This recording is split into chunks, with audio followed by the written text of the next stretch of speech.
Halo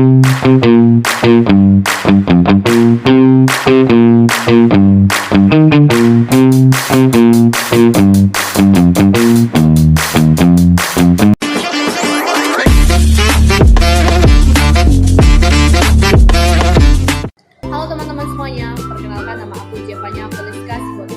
Hari ini kita akan membahas terkait perdagangan internasional.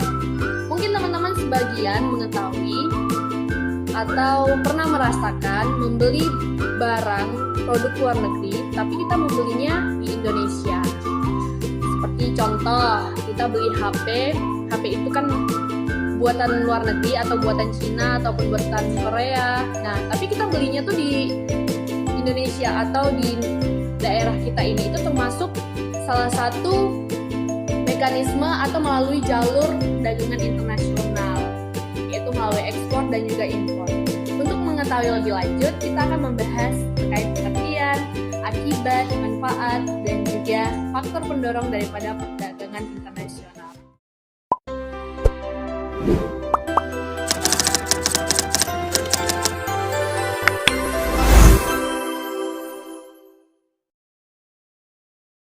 Oke, selanjutnya kita akan membahas terkait perdagangan internasional. Perdagangan internasional adalah pertukaran barang dan jasa antar negara melalui atau melintasi wilayah. Saya ulangi kembali, perdagangan internasional adalah pertukaran barang dan jasa antar negara dan melintasi wilayah. Tentunya perdagangan internasional ini ada kaitannya dengan ekspor dan impor. Teman-teman pasti tahu kan apa itu ekspor dan impor? Ya, ekspor dan impor itu adalah, kita bahas dulu ekspor. Ekspor itu adalah ketika kita memiliki suatu produk yang tidak dimiliki negara lain dan negara lain itu membutuhkannya, kita akan menjualkan atau memasarkan produk kita ini ke negara tersebut atau negara yang membutuhkan.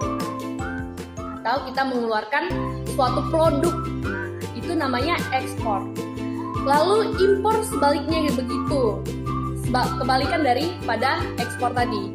Kalau impor itu adalah kita membeli atau mengambil atau memasukkan barang luar ke negara kita atau ke wilayah kita. Sebagai contoh, kalau misalnya negara Indonesia itu kan pasti identik dengan kebudayaannya itu batik ya. Indonesia hanya Indonesia yang memproduksi batik.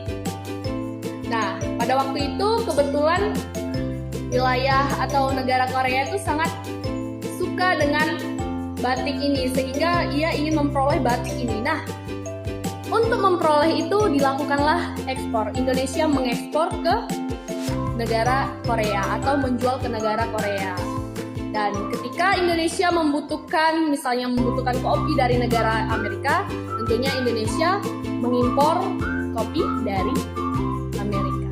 Itulah dia proses ekspor dan impor itu salah satu mekanisme atau jalur ataupun konsep daripada perdagangan internasional.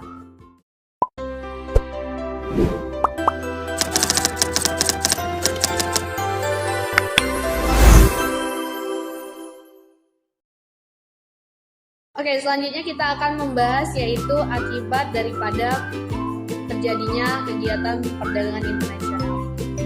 Akibat atau dampak perdagangan internasional ini adalah adanya pertukaran barang dan jasa.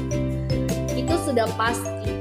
Ketika kita berdagang, tentunya kita menukarkan barang ataupun jasa dan memperoleh uang atau metode pembayaran lainnya. Selanjutnya yang kedua yaitu ada pertukaran sumber daya atau faktor produksi. Pertukaran sumber daya atau faktor produksi. Jadi kita nggak heran ketika kita melihat warga negara asing bekerja di negara kita ataupun negara kita bekerja di negara asing, itu bukan suatu hal yang asing lagi menurut kita, asing-asing. Macam tak betul je budak ni. Tapi itu merupakan salah satu imbas daripada perdagangan internasional ini. Karena adanya perdagangan internasional ini tidak hanya menukarkan barang, tapi juga jasa bisa ditukarkan. Selanjutnya yang ketiga adalah akibat daripada perdagangan internasional, perluasan teknologi. Mengapa perluasan teknologi ini merupakan salah satu imbas atau akibat daripada perdagangan internasional? Kita nih misalnya negara Indonesia tidak memiliki teknologi kereta cepat, tapi kita mengimpor kereta cepat ini dari negara luar. Nah, itu adalah merupakan salah satu perluasan teknologi, walaupun teknologi yang sudah kita terima atau kereta cepat yang sudah kita dapat ini itu tidak sama dengan kereta cepat yang sudah ada di negara tersebut, karena kita hanya membeli atau mengimpor dari luar. Dan dari kereta cepat ini itu bisa merambah, bisa membuat kita memperluas negara kita.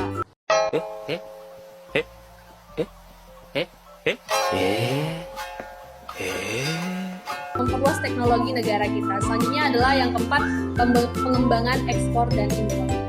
Pengembangan ekspor dan impor ini juga merupakan salah satu kunci daripada perdagangan internasional, karena untuk melaksanakan perdagangan internasional antar wilayah itu kita melakukan ekspor dan impor.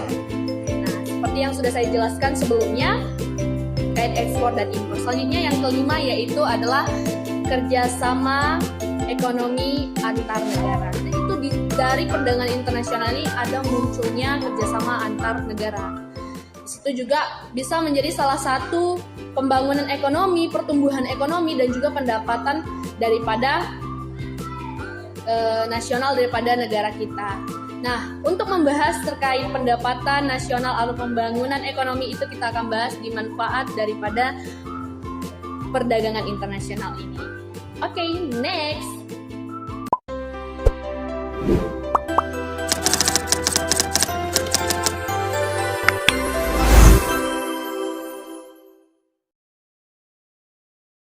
Oke, selanjutnya kita akan membahas yaitu manfaat perdagangan internasional. Adapun manfaat perdagangan internasional yang pertama yaitu adalah sejumlah barang yang awalnya atau semulanya tidak dapat dipenuhi bisa diatasi dengan adanya perdagangan internasional. Saya ulangi, sejumlah barang yang tidak bisa dipenuhi bisa diatasi dengan adanya perdagangan internasional. Berarti luar biasa kan perdagangan internasional ini. Oh my god! Wow! Yang semulanya awalnya negara A ini memiliki kekurangan dan pengen banget memiliki produk yang tidak bisa ia miliki, tidak bisa dipenuhi, bisa terpenuhi karena adanya perdagangan internasional. Di dalam dunia ini ada negara yang terdapat subtropis ataupun tropis, yang beriklim tropis ataupun subtropis. Dan ada pula ciri karakteristik tumbuhan yang hanya bisa hidup di tropis namun tidak bisa hidup di subtropis. Ketika ada negara yang beriklim subtropis sangat membutuhkan produk ataupun tumbuhan yang berada di tropis, tentunya negara subtropis ini mengambil ataupun mengimpor dari negara tropis. Mungkin agak bingung ya. Nih, saya perumpamakan negara A itu iklimnya tropis, negara B itu iklimnya subtropis.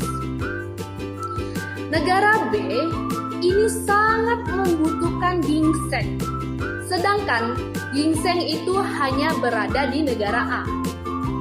Sebagai arti atau dalam arti ginseng ini hanya hidup di tropis, tidak dapat hidup di subtropis.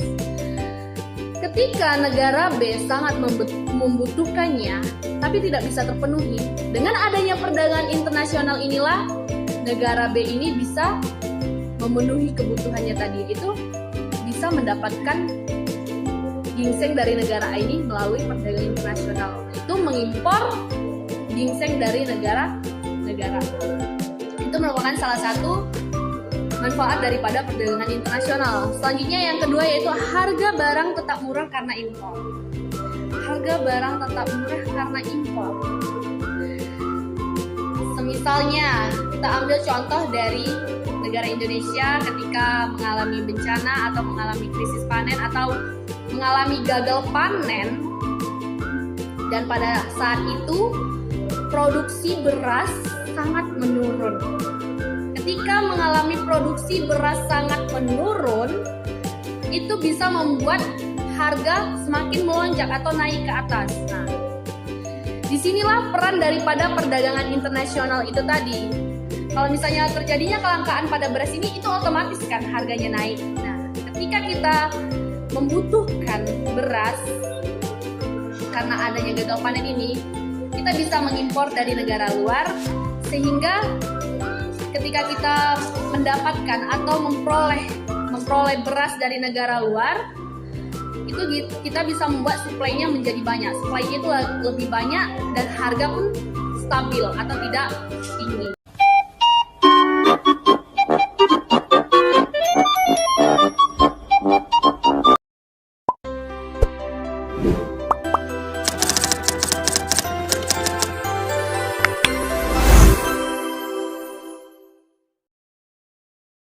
Selanjutnya kita akan membahas terkait yaitu faktor pendorong daripada perdagangan internasional ini. Faktor pendorong perdagangan internasional ini salah satunya yaitu adalah perbedaan sumber daya. Mengapa perbedaan sumber daya alam ini bisa menjadi faktor pendorongnya? Karena adanya perbedaan sumber daya alam ini, Macam tak betul je budak ni. masing-masing negara itu tentunya ada yang dibutuhkan, ada yang sudah tersedia. Kita ambil saja negara A sangat membutuhkan yang namanya itu adalah batu bara. Tetapi yang memiliki produksi batu bara terbesar itu ada di negara B. Padahal negara A ini sangat membutuhkan batu bara untuk membuat tenaga listrik atau pembangkit listrik. Jadi untuk memperoleh ini, akhirnya kita negara A ini mengimpor ke negara B, dari negara B untuk memasukkan pasokan batu bara tadi untuk membuat suatu aliran listrik. Itu adalah salah satu faktor mendorongnya. Karena adanya perbedaan ini tadi, di situ kita munculnya adanya perdagangan internasional. Selanjutnya yaitu adalah perbedaan faktor produksi. Perbedaan faktor produksi, misalnya negara A usia produktif yang siap bekerja itu sedikit, tetapi lapangan pekerjaannya itu besar. Sedangkan di negara B usia produktif yang siap bekerja itu lebih besar, tetapi lapangan kerjanya sedikit. Nah, jadi di sini kita udah tahu tuh, kalau misalnya di negara A itu tersedia lapangan kerja yang besar. Kalau di negara B sudah menyediakan usia produktif yang siap bekerja itu lebih besar. Nah, untuk saling memenuhi kebutuhan daripada masing-masing negara ini, dilakukannya lah perdagangan internasional, yaitu tadi negara B mengirimkan jasa pekerjanya, sedangkan yang di negara A ini menyediakan lapangan pekerjaannya. Itulah teman-teman yang menjadi pengertian daripada perdagangan internasional, akibat dari perdagangan internasional, manfaat daripada perdagangan internasional, dan juga faktor yang mendorong terjadinya perdagangan internasional. Semoga apa yang saya sampaikan ini bisa jadi bermanfaat dan bisa dipahami oleh teman-teman semuanya. Itu saja yang dapat saya sampaikan. Saya ucapkan terima kasih dan sampai jumpa. Bye-bye. Selamat siang semuanya.